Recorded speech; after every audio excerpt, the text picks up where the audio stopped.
सोलापुरातील भैया चौक डोणगाव रोड येथील पाण्याची टाकी ओव्हरफ्लो होऊन लाखो लिटर पाणी वाहून गेल्याचे चित्र आज दिसून आले।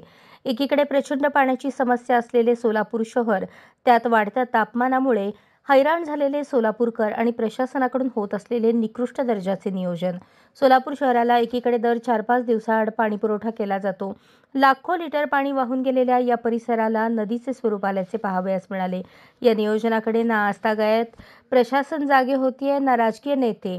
नेमके प्रशासनाला ऐन उन्हाळ्यामध्ये शहरवासियांना 15 दिवस किंवा महिन्याआड पाणी द्यायचे तर नव्हे ना, असा संतप्त सवाल मरियाई चौकात राहणाऱ्या नागरिकांमधून व्यक्त होत आहे।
अशाच नवनवीन अपडेटसाठी जनता राज्य न्यूज चॅनलला सबस्क्राइब करा, लाईक करा आणि शेअर करायला विसरू नका।